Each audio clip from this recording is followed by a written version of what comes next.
우린 지난 편을 통해 하나님의 공급하심을 체험하기 원할 때 이때 우리가 알아야 하는 원리가 무엇인지에 대해 함께 살펴보았습니다. 우리는 오병이어의 기적 사건을 통해 하나님의 공급하심의 원리는 세상의 경제 원리가 아닌 하나님의 원리가 있는 곳에서 일어나는 것을 보았습니다. 즉 하나님의 공급하심은 사고, 팔고, 얻고 지키는 세상의 법칙이 지배하는 곳이 아닌 심고 거두고 나누는 창조 법칙, 주고받고 나누는 법칙이 있는 곳에서 역사가 일어난다는 것입니다. 그래서 예수님의 오병이어의 기적이 사고 파는 원리를 말한 빌립을 통해서가 아니라 자신의 것을 예수님께 심고 드린 안드레와 아이를 통해 일어났던 것입니다. 그리고 만약 우리가 이러한 원리를 우리 삶에 적용하며 실천해 나간다면 우리 또한 이런 하나님의 공급하심을 체험할 수 있게 된다는 것입니다. 그렇다면 여러분, 우리가 이러한 것들을 체험하기 원할 때 우리는 이것을 우리 삶에 어떻게 적용해야 할까요? 이번 시간에는 이에 대해 함께 나누기 원합니다. 오래전에 저에게는 참 믿기 어려운 말씀이 있었습니다. 그 말씀이 어떤 말씀이냐? 누가복음 말씀에 보면 이런 말씀이 있습니다. 주라 그리하면 너에게 줄 것이니 곧 후히 되어 누르고 흔들어 넘치도록 하여 너희에게 안겨주리라. 오래전에 저는 이 말씀을 보면서 이런 생각이 들었습니다. 주면 흔들어 넘치도록 안겨주신다고? 과연 정말 이럴까? 라고 말입니다. 제가 왜 이런 생각을 했냐면 세상의 상식으로는 주면 없어지고 마이너스가 되기 때문입니다. 그런데 성경이 주면 흔들어 넘치도록 채워준다고 하니 참 말씀은 좋지만 실제로 이럴까? 라며 믿기가 어려웠던 것입니다. 하지만 이랬던 제가 청년 시절 때 어떤 경험을 하게 되었느냐? 선교단체 간사 생활을 하면서 재정적으로 힘이 들었습니다. 공동생활비를 내면서 살아야 했고 모든 것을 후원을 통해 살아야 하니 이 생활이 참 쉽지가 않았던 것입니다. 그러던 어느 크리스마스 날 누군가로부터 재정을 받게 되었습니다. 많지는 않았지만 이날 재정이 들어오니 얼마나 기뻤던지. 이제 재정이 생겼으니 이것도 사고 저것도 해야겠다는 생각을 했습니다. 하지만 숙소에 돌아와 문을 열려고 하는 순간 마음 깊은 곳에서 그 재정을 누구에게 주면 안 되겠니? 라는 감동이 확 올라오는 것이었습니다. 저는 당시에 하나님의 음성을 듣는 훈련을 하며 살고 있었기에 이것이 하나님이 주신 감동이라는 것을 금방 알았습니다. 순간 당황스럽습니다. 왜냐하면 이것이 하나님의 감동이라는 것을 확실히는 알겠는데 정말 없는 저의 것을 내놓으라고 하니 마음이 복잡해진 것입니다. 저에게도 필요했던 재정을 다른 사람에게 주라고 하니 마음이 심란해진 것입니다.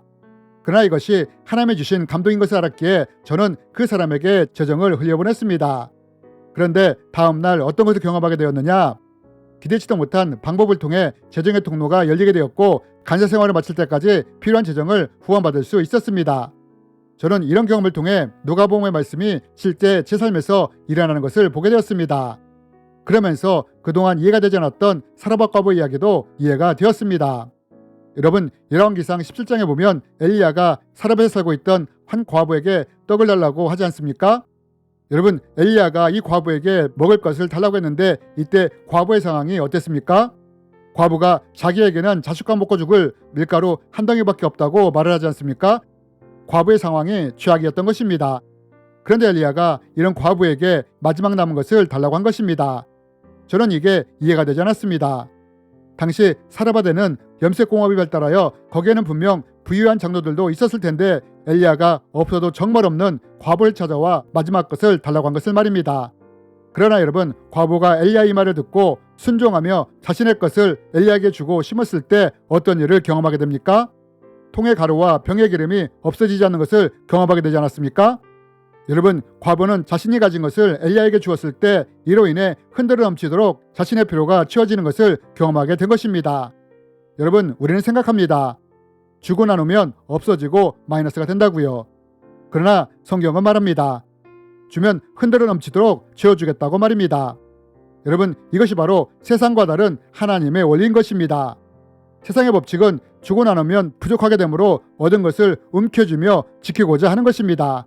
반면 하나님은 우리가 삶에서 심고 거두고 주고받고 나누는 법칙을 적용하며 실천해 간다면 더 풍성해질 것이라고 말씀을 하고 계신다는 것입니다. 그렇다면 여러분, 우리가 이 하나님의 원리를 우리 삶에 적용한다면 분명 우리는 하나님의 공급하심을 체험할 수 있는데 그럼 이것을 우리는 어떻게 적용해야 할까요? 여러분, 우리는 세상 속에서 살아가게 되므로 세상의 경제 법칙에 지배를 받을 수밖에 없습니다. 하지만 우리가 이런 세상의 법칙에 영향을 받고 살 수밖에 없지만 내 삶의 한 부분을 하나님의 원리가 작동하도록 바꿔 나가는 것입니다. 즉 세상의 경제 법칙을 통해 얻게 된 나의 일부를 세상의 법칙이 아니라 심고 거두는 나눔의 창조 법칙, 주고받고 나누는 법칙을 위해 사용하는 것입니다. 예를 들면 나의 일부를 어떤 이윤도 바라지 않고 먼저 그의 나라와 의를 위해 또한 이웃을 위해 심고 주며 나누는 것입니다.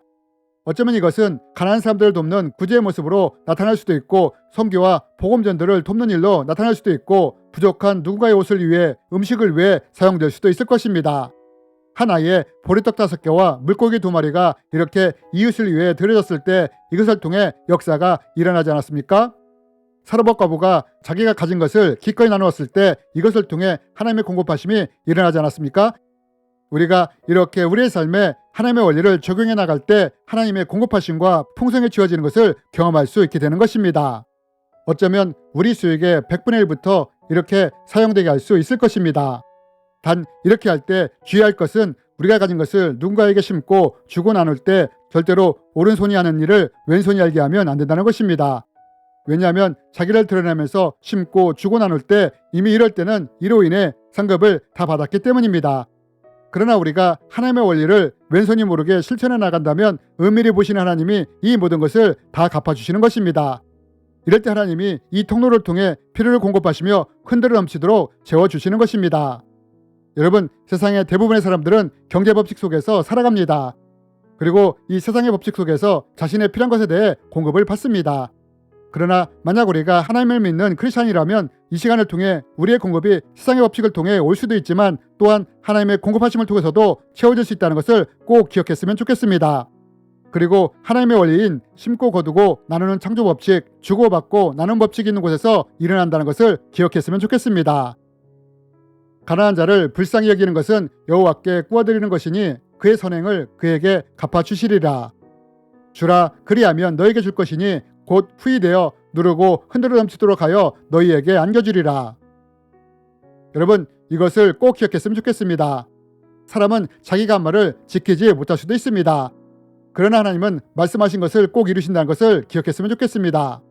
그래서 우리가 빌립처럼 세상의 법칙이 아니라 하나님의 원리인 심고 거두고 나누는 창조의 법칙, 주고받고 나누는 법칙을 우리 삶에 적용해 간다면 안드레와 한 아이가 경험한 것처럼 우리도 이와 같은 체험을 하게 될 것입니다.